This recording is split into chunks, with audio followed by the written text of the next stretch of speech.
that shadowy figure behind Donald Trump. No, not Stephen Miller, another one. Russ Vought, the architect of Project 2025, who is Donald Trump's head of the Office of Management and Budget.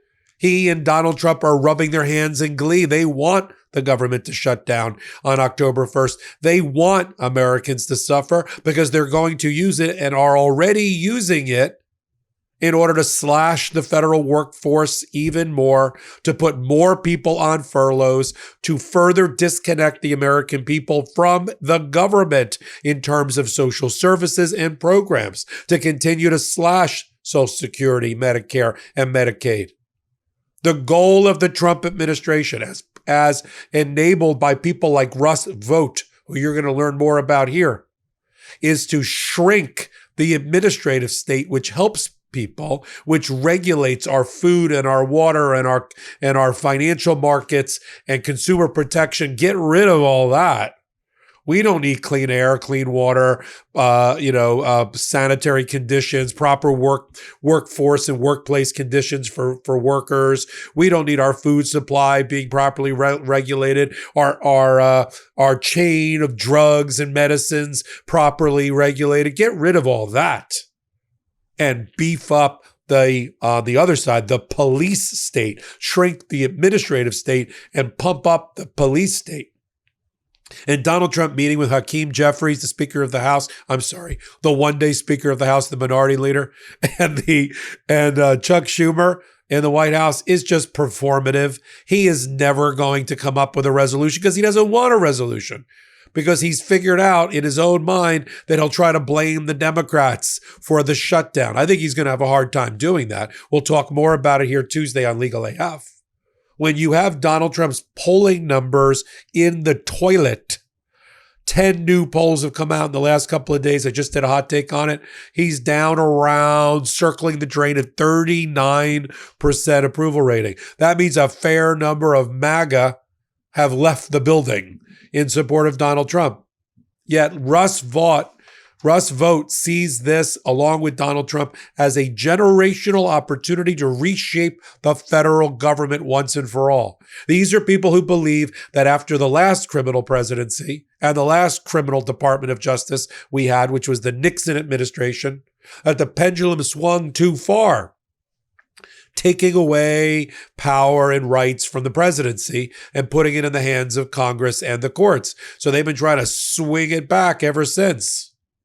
And the people in the United States Supreme Court, like Roberts and Kavanaugh and Gorsuch, who all worked for the presidents in the past and the White House in the past, they believe the same thing. That's why they adopted the phony, not historically proper unitary presidential model.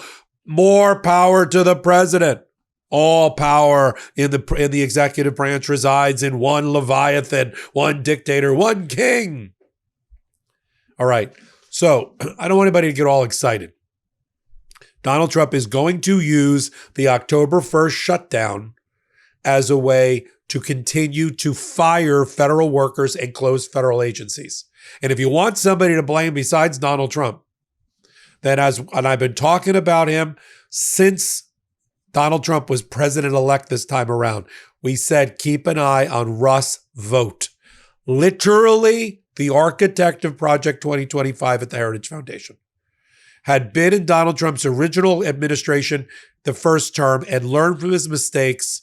And now, like AI, like Terminator 2, is back, more powerful, and lining up his shots to cut the administrative state.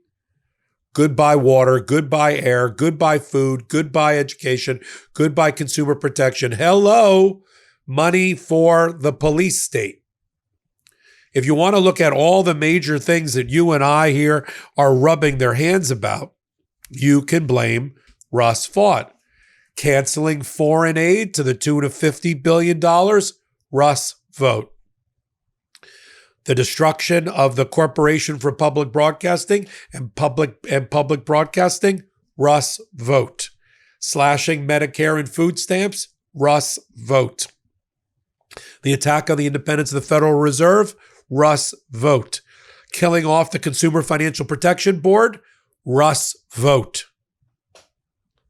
Everything that you're watching, was outlined by and contained in the Project 2025 manual. It was the playbook. We said we have the playbook. We know the plays that they're going to run. And now Donald Trump is using the threat of a shutdown, which, let's put this in layman terms. We, as the American people, will be harmed by a shutdown of even just a few days of the government. Federal funding stops, parks close, government offices close. It allows Donald Trump, under the cover of darkness of a shutdown, to continue to furlough and fire people, and they're not coming back, even though that's going to be yet another layer of brain drain of talented legacy personnel that know how to operate the levers of power, who are career civil servants, who have expertise in the areas of their agencies, departments, commissions, etc., who are now gone forever. We know that they have overfired in the past. They're scrambling now to bring back people into certain public health positions and other positions that were fired by Elon Musk and DOGE. And now they're rehiring them at a higher cost and a higher price. There are many departments and agencies that you and I would rely on normally that have been completely hollowed out by Russ Vought and Donald Trump, with Congress and the Supreme Court's complicity.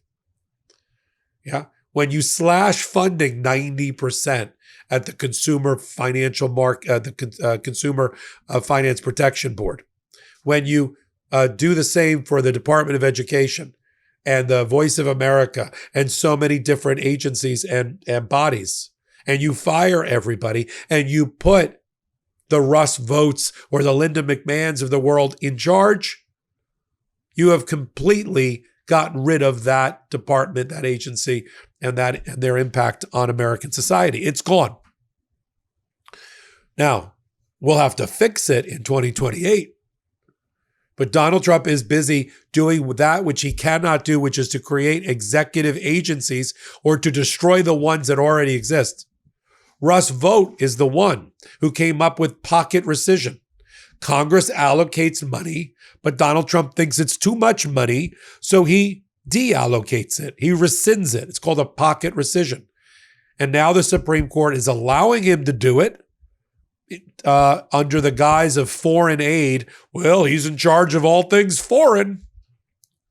Donald Trump just announced today that a guy, and this is his words, a guy you may have heard of named Donald J. Trump is going to be the head of the peace board overseeing Gaza in the new Gaza peace plan being shoved down the Gazans' throat by Donald Trump and Netanyahu in the White House. I thought he was America first. Now he's going to be the president of the authority over Gaza. He has time for that? Not according to the polling, he doesn't. 39% approval rating, and worse when you go issue by issue. Tariffs 30% underwater in terms of approval. Immigration underwater. Economy way underwater. Inflation way underwater. And he's going to take on a new gig now? He's going to run Gaza? So I want everybody to focus. I wanted to kind of do this hot take about Russ Vought. We've been talking about him a long time. Stephen Miller is in charge of a lot of domestic policy as it relates to immigration. All the Venezuelan boat blowing up, without due process, people who could well be innocent, including just fishermen that never came home, according to new reporting. That's, who's pushing that button for Donald Trump? That's Stephen Miller. But the one that's anything that has to do with money cuts in administrative, regulatory agencies and commissions and bodies, furlough of workers, money, that's Russ Vought. I said when Elon Musk was canned that the new head of DOGE, although you don't hear any more Department of Government Efficiency anymore since Musk was thrown out. But the new head, and it was always the head, was the keeper of the president's checkbook and our checkbook, Russ Vought. He just waited. He used to be pissed, according to reporting in the New York Times, he used to be pissed off, Russ Vought, by all the damage that the bull in the China shop of Elon Musk was doing in his cost cutting, including cutting things that Vought didn't want him to cut. He said, I will just buy it our time. We'll clean up behind the elephant after he leaves. And that's what they did. His time horizon longer than Elon Musk's, and he knew it. He knew he wasn't going anywhere. He knew he was a lifer, and that Elon Musk would get bored with the plaything called the US and go back to Tesla and his $1 trillion pay package. So what's going to come out of this? And this is my fear, and this is where the Democrats are going to have to come up with a coherent strategy here. So far, the coherent strategy is like Hakeem Jeffries saying to Russ Vought, get lost. I get it. However, he's not getting lost. And I know you're negotiating, Democrats, to try to get back for the American people things that were lost in that budget bill, like Medicare funding and Medicaid funding. And that's a valiant effort. You know, I applaud it. But you can't let the government get shut down. Because if you let the government shut down, the government that you return to after the shutdown is going to be even smaller than the government is right now under Donald Trump's slashing, burning, and firing. And that's my fear. Now, many of these things we'll be able to put back together again. Humpty Dumpty can be put back together again in 2028 and starting at midterms. So a lot of repair of this breach that can start at the midterms and a year away in voting. If Congress is returned, checks and balances returned, oversight is returned to Congress by way of the Democrats' return to power, and polling right now where the no-name Democrat is beating the no-name Republican by about 5 or 6 points, that's a good sign. Yeah. If that happens, that's the springboard or the trampoline effect that will help the eventual candidate for the Democrats win in 2028. And you see what's at stake now more than ever. So then we can start healing the earth, as they used to say about Barack Obama, except for the Supreme Court rulings that we're not going to be able to change. We just can't make it worse. We've already got the MAGA 6 on the Supreme Court. Don't make it the MAGA 7 or 8 by having, you know, the successor to Donald Trump get into power in 2028 and control the federal court system more. By the time Donald Trump is done, he may well have appointed half of the federal judges, and that's what I'm worried about. Or God help us. And the good part about voting is we've so shrunk the majority is so slim for the MAGA in the House that they're not going to be able to do what I feared at the beginning of the term. They're not going to be able to expand the federal judiciary by packing on another 200 or 300 federal judges. That's my fear. I just don't think they have the votes. The Democrats find a way to walk through this minefield without blowing off any limbs and thread this needle and avoid the shutdown. It's not a good thing. It's not because I'm worried that the Democrats are going to get blamed by the electorate for the shutdown. They won't. Not based on the polling. All F-ups in Washington right now are falling at the feet of Donald Trump. His credibility with the American people and his ability to transpose blame and put it somewhere else, like on the Democrats, is not working. That he no longer has that magic superpower. That's not what I'm worried about. I'm worried about Russ Vought and what he will do during a government shutdown. I'm Michael Popok. Thanks for being here on Tuesday on Legal AF. Still a little under the weather. Appreciate you being here. Take a minute, hit the free subscribe button. Slide over to Legal AF Substack, do the exact same thing, and help our cause by becoming a paid member. So until my next report, I'm Michael Popok. I'm Michael Popok, and I got some big news for our audience. Most of you know me as the co-founder of Midas Touches Legal AF and the Legal AF YouTube channel, or as a 35-year national trial lawyer. Now, building on what we started together on Legal AF, I've launched a new law firm, the Popok Firm, dedicated to obtaining justice through compassionate and zealous legal representation. At the Popok firm, we are focused on obtaining justice for those who have been injured or damaged by a life-altering event by securing the highest dollar recoveries. I've been tirelessly fighting for justice for the last 35 years, so my own law firm organically building on my legal AF work just feels right. And I've handpicked a team of top-tier trial fighters and settlement experts throughout all 50 states known as big auto injury attorneys who have the know-how to beat heartless insurance companies, corporations, government entities, and their attorneys.